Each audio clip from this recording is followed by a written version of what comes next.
Olá, pessoal do 8º e 9º ano. Chegamos ao nosso 6º encontro. Estamos muito satisfeitos com as aulas dos professores. Eu espero que vocês também estejam aproveitando muito. Hoje, além da sala de leitura, teremos aula de língua portuguesa com o professor Devanir. Ele vai falar pra gente sobre as normas da língua e da linguagem. E teremos também aula de arte com o professor Zé Antônio. Ele vai falar pra gente um pouquinho sobre moda e sobre arte visual. As aulas estão muito boas. Eu espero que vocês aproveitem bastante. Boa aula e até mais!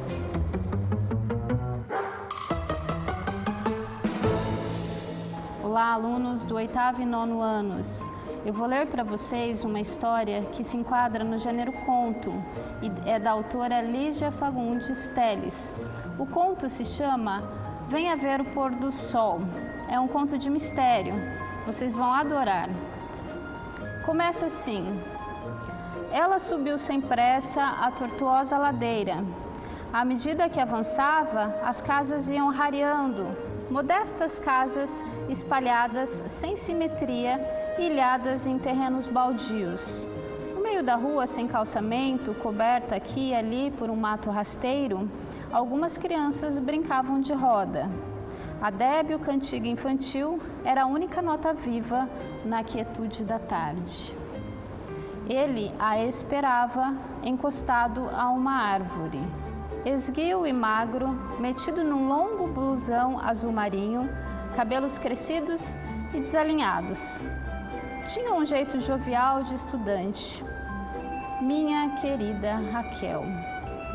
Ele encarou-a, séria, e olhou para os próprios sapatos. Vejam que lama! Só mesmo você inventaria um encontro num lugar destes. Que ideia, Ricardo, que ideia! Tive que descer do táxi lá longe. Jamais ele chegaria aqui em cima. Ele sorriu entre malicioso e ingênuo. Jamais, não é? Pensei que viesse vestida esportivamente. E agora me aparece nessa elegância. Quando você andava comigo, usava uns sapatões 7 léguas, lembra? Foi para falar sobre isso que você me fez subir até aqui? Perguntou ela, guardando as luvas na bolsa. Tirou um cigarro. Hein? Ah, Raquel. E ele tomou-a pelo braço, rindo. Você está uma coisa de linda.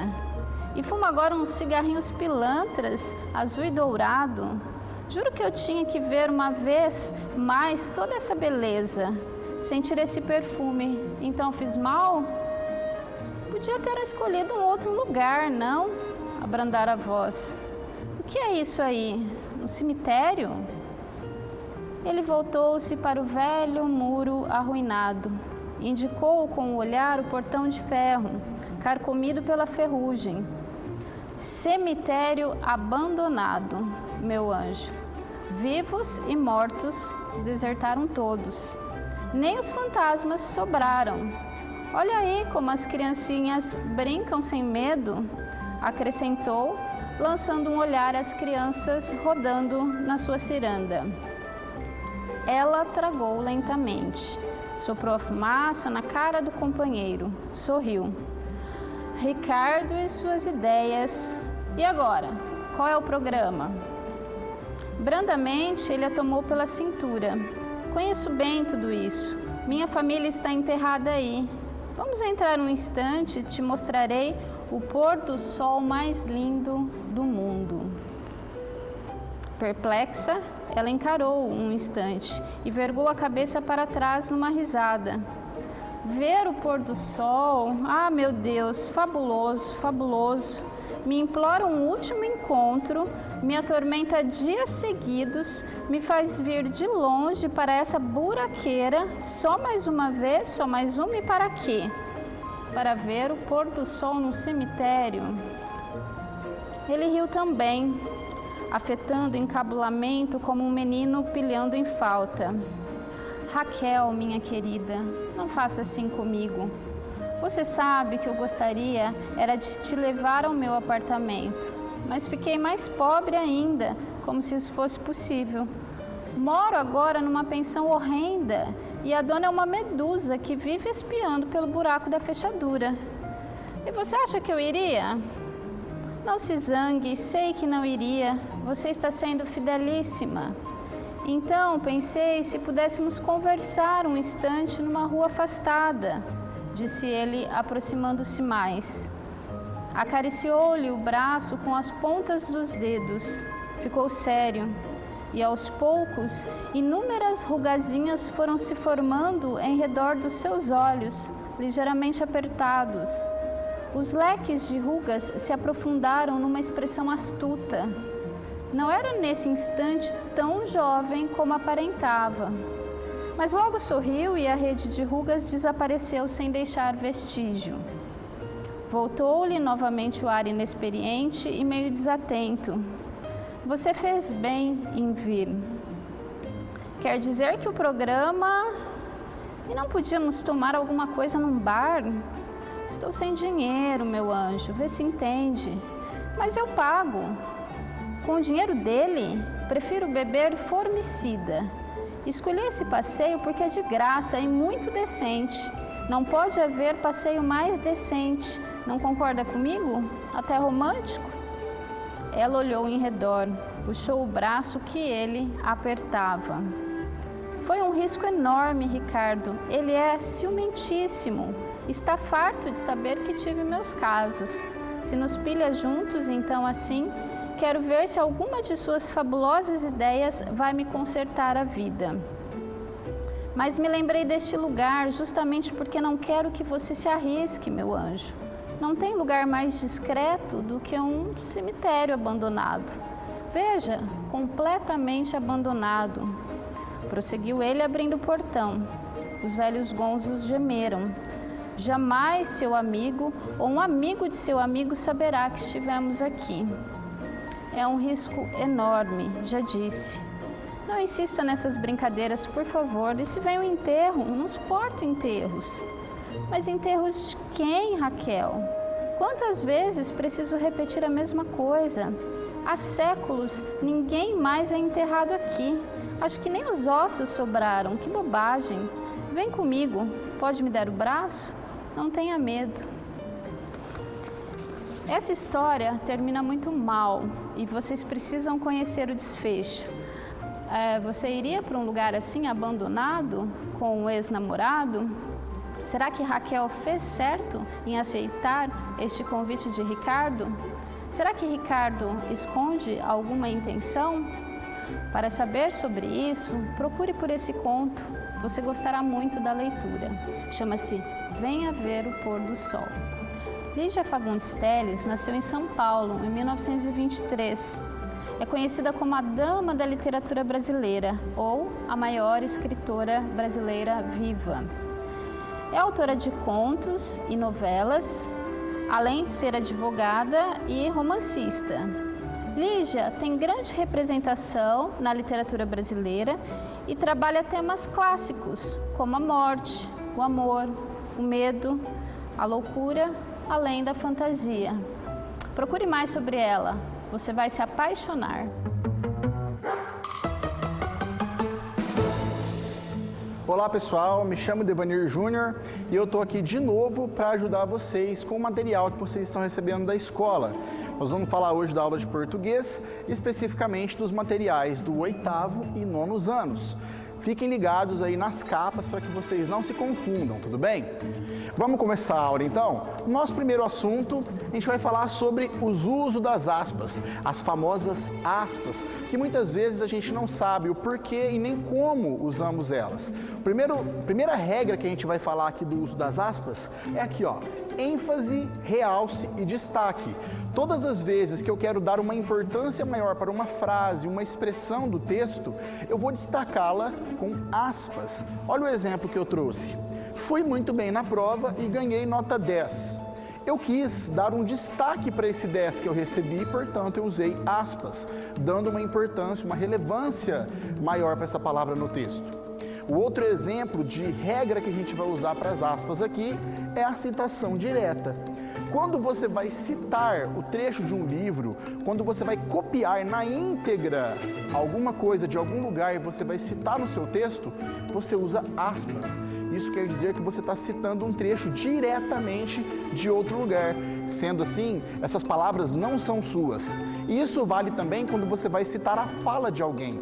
Tudo bem? Imagina só um repórter, quando ele faz uma notícia, quando ele faz uma reportagem e ele vai falar ali sobre a entrevista que ele fez de alguém e ele vai usar literalmente a fala da pessoa, vai usar as palavras que a pessoa usou, ele precisa usar as aspas ali, porque ele está fazendo uma citação direta.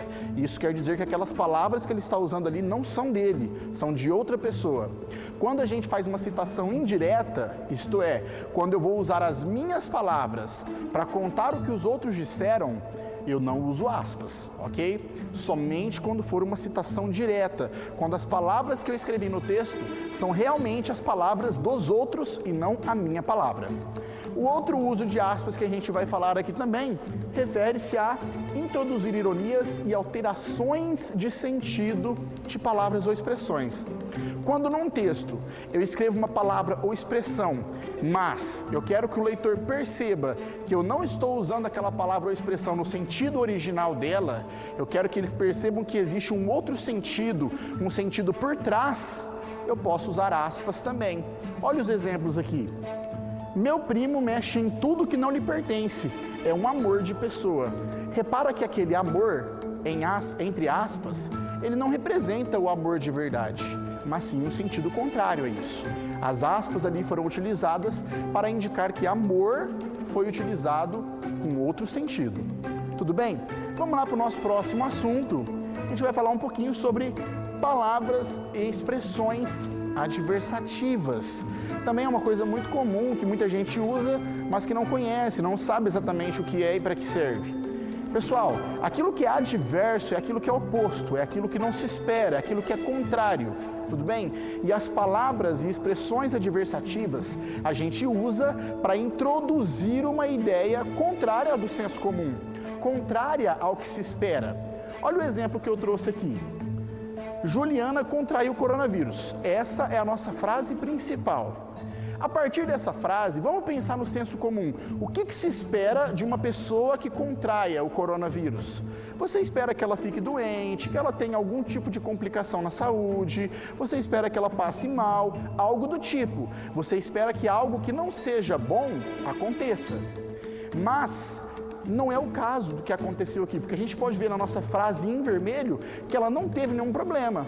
Ou seja, contrair o coronavírus para a Juliana não seguiu de acordo com o senso comum. Então a frase em vermelho é uma frase que contrapõe, ou seja, ela está em oposição à frase em branco. Como eu faço para juntar essas duas frases? Eu uso uma palavra ou expressão adversativa, que é essa que está em azul, correto? Eu listei aqui várias palavras e expressões que são adversativas, olha só. Mas, porém, todavia, entretanto, contudo, no entanto, não obstante, apesar disso, todas elas servem para introduzir uma ideia contrária. Eu poderia usar aqui, em vez de entretanto, o mas. Juliana contraiu o coronavírus, mas não teve complicações em sua saúde. Poderia usar também o no entanto. Juliana contraiu o coronavírus, no entanto, não teve complicações em sua saúde. Então lembre-se disso. Expressões e palavras adversativas introduzem uma ideia contrária àquela que se espera. Ok? Vamos lá para o nosso próximo assunto. Linguagem verbal, linguagem não verbal. Também um assunto amplamente falado em todos os anos de estudo, então vocês já viram isso com certeza, vou apenas relembrá-los. Linguagem verbal, toda e qualquer linguagem que utilize palavras, pode ser escrita, pode ser falada. Linguagem não verbal, toda e qualquer linguagem que não faça uso de palavras. Isso inclui gestos, desenhos, símbolos, cores e por aí vai, correto? Se não tem palavra, é não verbal. Então, ó, não tem palavra, não verbal. Tem palavra, verbal, ok? Fácil e simples. Vamos para o nosso próximo assunto. tempos verbais. A gente vai falar disso aqui porque é um assunto que vai falar na apostila de vocês, é recorrente. Eu só quero lembrá-los de quais são os tempos verbais existentes, para a gente falar um pouquinho deles rapidamente, ok? Eu não vou falar da definição exatamente, mas apenas lembrá-los quais são. Então vamos lá. Basicamente, nós temos grandes tempos verbais que são presente, passado e futuro, correto? Então, o presente representa o agora, aquilo que acontece no momento ou que é cotidiano. O passado representa o que já foi e o futuro, aquilo que ainda vai ser. Mas na língua portuguesa, isso não se restringe apenas a esses 3 tempos, porque nós temos variações dentro de alguns deles. Então, dentro do passado, que a gente pode chamar de pretérito, nós temos 3 variações desses tempos. Nós temos o pretérito perfeito, nós temos o pretérito imperfeito e nós temos o pretérito mais que perfeito. O presente é um só, em todas as suas formas.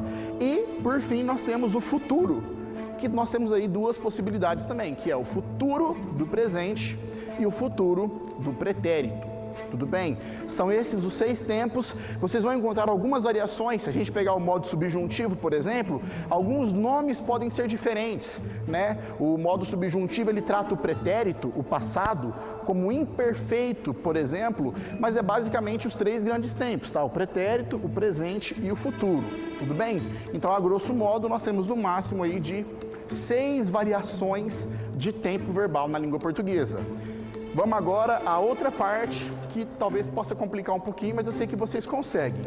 Vamos falar dos modos verbais. Especificamente, eu vou falar de 3 modos verbais aqui pra gente, tudo bem? Vou falar do modo indicativo, vou falar do modo subjuntivo e vou falar do modo imperativo. Vou explicar o que seria a ideia de cada um desses modos. O modo indicativo é aquele modo que serve para explicar, para expor uma real possibilidade de acontecimento de uma ação. Isso quer dizer que as ações dos verbos no indicativo são ações certas, que indicam uma real possibilidade de acontecer. Não existe uma dúvida sobre aquela ação. Já no modo subjuntivo, os verbos, nesse modo, eles expressam uma dúvida, uma incerteza. Não é um verbo que demonstra uma certeza da ação, mas uma possibilidade. Talvez sim, talvez não. Eu vou usar o exemplo aqui do modo subjuntivo, que a gente já consegue ver os 2 modos aqui, tanto o modo indicativo quanto o modo subjuntivo. Não quero que o jogo comece logo. Nós temos aqui 2 verbos. Quero, comece. Repara que um desses verbos, a gente vai pensar na ação que esse verbo representa, né? E um desses verbos, ele vai indicar uma ação certa. Você percebe que é uma ação que acontece ou que já aconteceu. Não existe uma dúvida sobre essa ação. Agora, um outro verbo, ele vai expressar uma dúvida. Essa ação não está certa, não é correto, não é certo que isso aconteça. Então, você já sabe que o verbo que expressa dúvida é o verbo no subjuntivo. O verbo que expressa certeza é o verbo no indicativo. E se a gente olhar bem o exemplo, não quero. Olha só, quero. Existe alguma possibilidade desse querer, no caso não querer, ele não acontecer? A pessoa está falando enfaticamente, ó, não quero. Então está claro essa ação do querer. Ela não tem dúvida sobre ela. É uma ação que certamente acontece. O querer da pessoa está acontecendo. No caso, não acontecendo, porque ele está negando, né? Não quero. Então é uma ação que 100% de certeza ele está afirmando ali. Agora, comece. Que o jogo comece. Existe uma certeza sobre esse começo do jogo? Esse comece expressa uma ação que certamente vai acontecer? Ou ele indica uma possibilidade, há uma dúvida sobre esse começar do jogo? Percebam como que no verbo, no subjuntivo, existe uma dúvida muito maior do que no verbo no indicativo, tá bom? Essa é a diferença entre eles. Por fim, vamos falar do modo imperativo, que diferente dos outros 2 modos, não tem variação de tempo, é sempre no presente, porque justamente por expressar um pedido, uma ordem ou um conselho, ele precisa acontecer no agora. A única variação em relação ao modo imperativo é que ele pode ser afirmativo ou negativo. No caso, pode ser uma ordem para que se faça alguma coisa ou para que que não se faça alguma coisa. A única diferença é essa. Então, olhamos aqui o exemplo que eu trouxe. Juliano, pega teu livro e estuda. Perceba que isso é um sentido de ordem. Alguém pediu, ordenou para que Juliano fizesse algo. Poderia ser um pedido também, se nós tivéssemos assim, Juliano, pega teu livro para mim. Então, no sentido de pedido, vai depender muito da tonalidade que essa fala é introduzida. Tudo bem? Vamos para o nosso próximo assunto. A gente vai falar agora sobre texto literário e texto não literário. Esse assunto está na apostila de vocês e eu sei que muita gente não sabe diferenciar o que é um texto literário do que é um texto não literário. Vamos falar primeiro aqui do texto literário. Olha a definição aqui. Todos aqueles que possuem uma função estética e se destinam à arte, ao belo, ao poético, ao entretenimento e à ficção. Eles podem ter uma linguagem subjetiva e recriam a realidade conforme a visão do autor. Então repara que no texto literário a preocupação é o autor. Ele vai retratar os seus pensamentos, os seus sentimentos, e isso muitas vezes vai trazer entretenimento para a população, para a sociedade, para o leitor, tá bom? O texto literário, ele tem essa perspectiva singular, em que cada autor recria um mundo à sua escolha, à sua vontade, à sua visão. Já no texto não literário, ele tem uma função utilitária, isto é, ele vai trazer algum tipo de serviço para a população, como informar, convencer, explicar, certo? Esse tipo de texto, ele precisa ter o referencial da realidade, ele precisa retratar a realidade como é, independente da opinião dos seus escritores, tá? Porque ele tem essa função social de informação muitas vezes. Então repara que entre um texto literário e um não literário, a gente pode resumir isso aqui nessa forma de retratar o mundo, né? O texto literário ele tem essa liberdade para o autor retratar o mundo de todas as formas que ele acha conveniente, de acordo com a opinião dele. Já no passo que o texto não literário, ele precisa se ater à realidade, ele precisa se ater aos fatos, por conta dessa função utilitária que ele tem, tá bom? Vamos lá para o nosso último assunto aqui.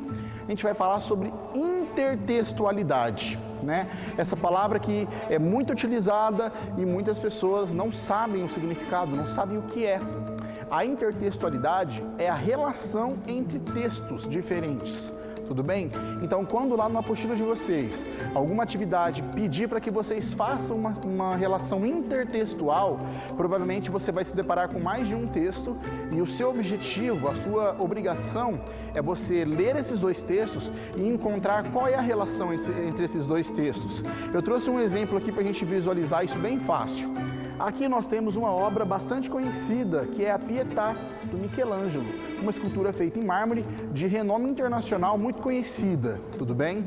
E aqui do lado de cá nós temos uma foto, uma simples foto tirada pelo fotógrafo Samuel Aranda num conflito no Iêmen, durante uma guerra, certo?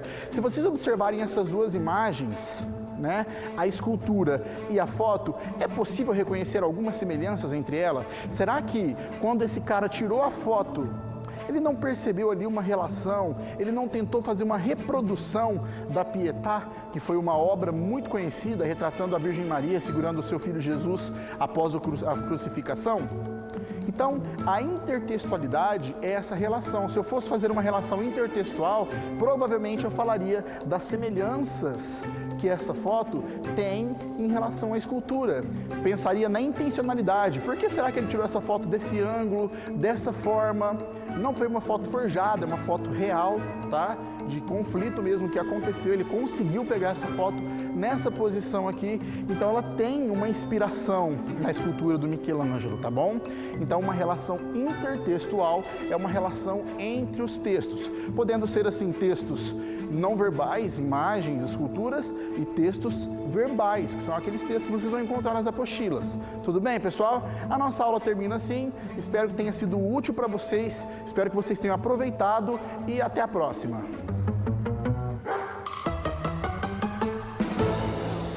Olá, alunos do 8º e 9º anos. Tudo bem com vocês? Eu sou Zé Antônio Borges, arte educador, e está começando mais uma aula de arte. Vocês já ouviram o professor de vocês falando que a arte está em todos os lugares, inclusive nos museus? Pois é. Com isso, o que queremos dizer é que a arte está inserida no nosso dia a dia, no nosso cotidiano. A arte está na decoração das nossas casas, na rua, nos espaços públicos, na música que ouvimos, no seriado da TV, no cinema. A arte está na roupa que vestimos. E é este o tema da nossa aula de hoje. Você já parou para pensar que nós podemos estudar a história da humanidade olhando roupas? Pois é. Ou então já pensou que a maneira como você se arruma para ir a um determinado evento diz muito de como você quer ser visto naquele momento? Ou então, quando você está combinando um vestido com determinado sapato, com uma bolsa ou outros adereços, quando você pensa na camiseta ou camisa que vai colocar com aquela calça jeans, você está compondo visualmente o seu look. Isso é senso estético. E você vai desenvolvendo esse senso estético ao longo da vida, à medida em que você vai ampliando o seu repertório cultural, o seu repertório imagético.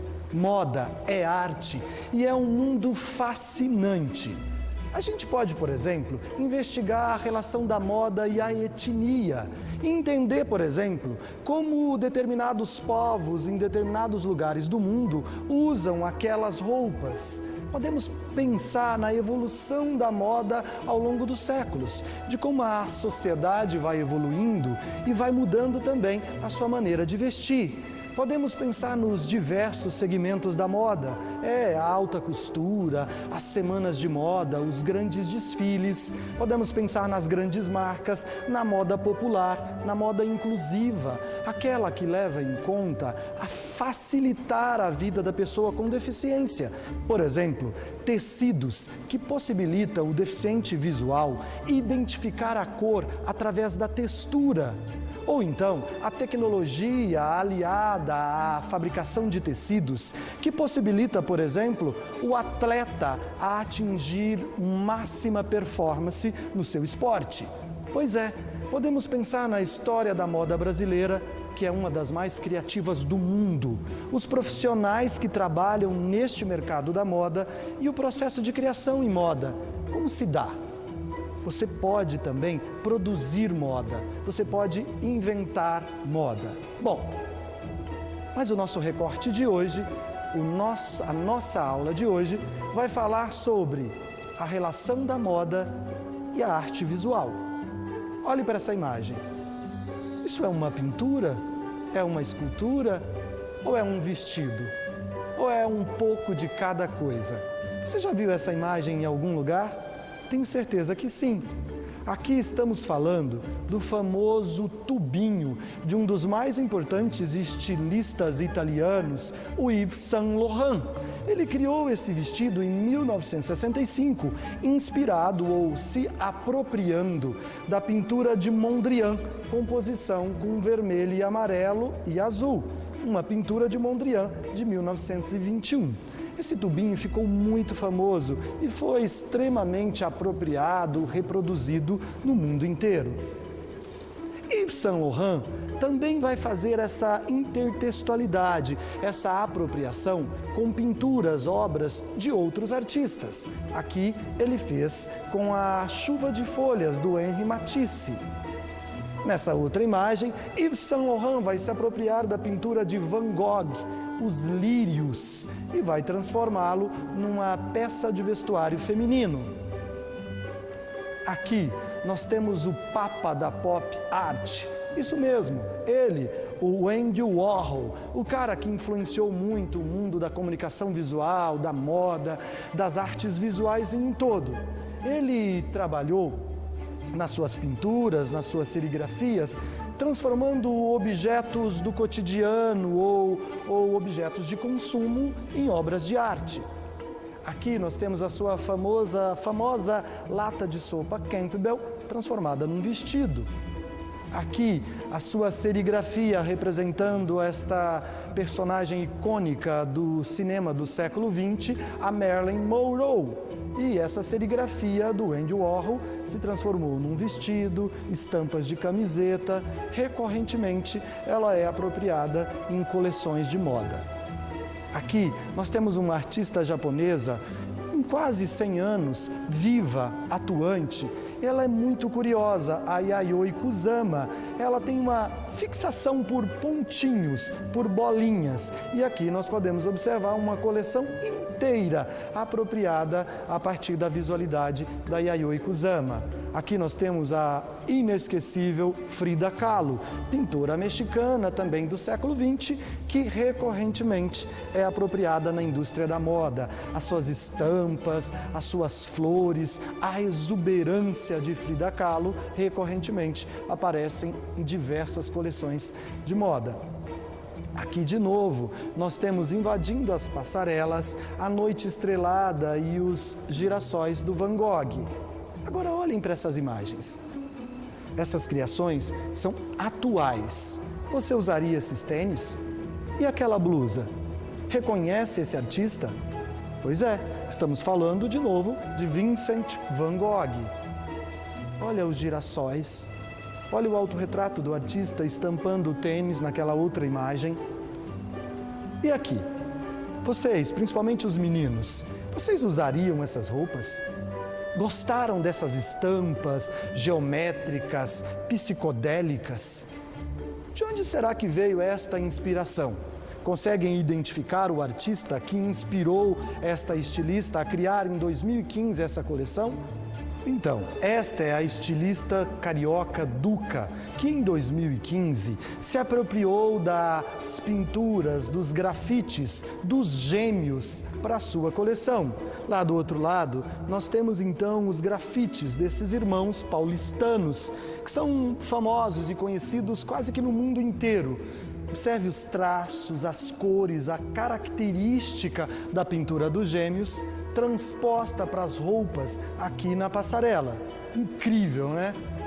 Bom, agora vamos pensar um pouquinho como se dá o processo de criação em moda. Como é o desenho de moda, que nós chamamos de croquis. Geralmente, o desenho em moda, a figura humana é estilizada, alongada. Aqui nós temos alguns croquis com uma roupa com forte inspiração africana. O mesmo acontece nessas outras imagens.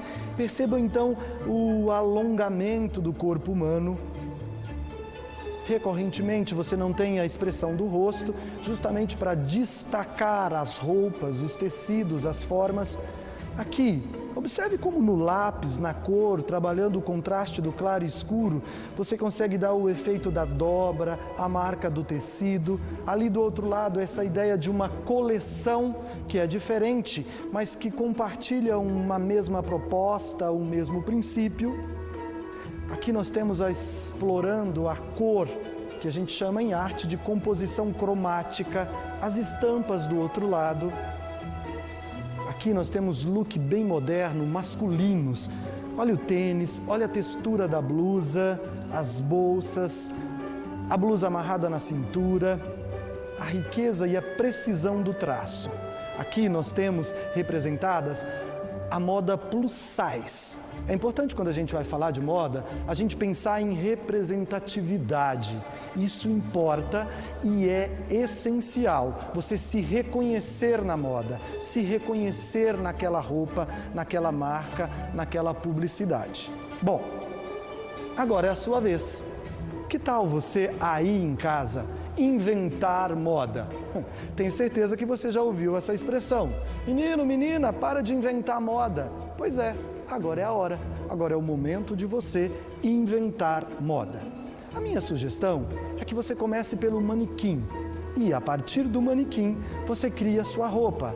Assim como nós vimos na aula de hoje, busque inspiração em artistas que você conheceu ao longo do ensino fundamental, nas suas aulas de arte. Traga as estampas, traga essa visualidade do artista com o qual você se identifica para a sua roupa, para o seu look. E o meu desafio é justamente esse: o manequim está para você, como a tela em branco está para o pintor. Comece pelo manequim.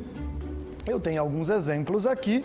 Eu desenhei esse feminino e esse masculino, usando aqui o canetão preto para que vocês pudessem enxergar aí de casa. Mas é sempre legal que você faça esse desenho usando o lápis grafite, traçando bem levinho a silhueta do seu manequim. Você pode também pesquisar na internet em vários tutoriais ensinando como desenhar um croquis.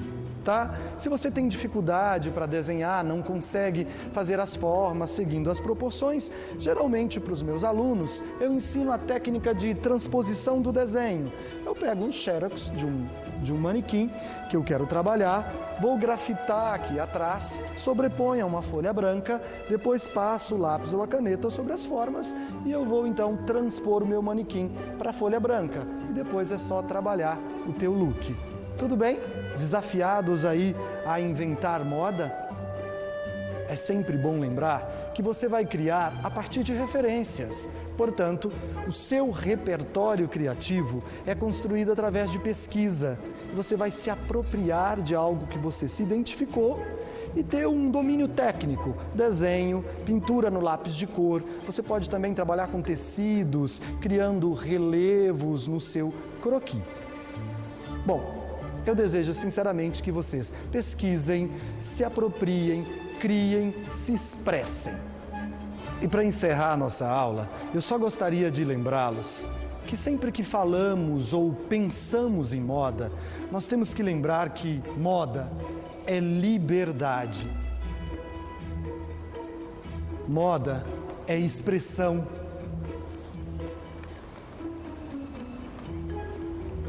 Moda é identidade.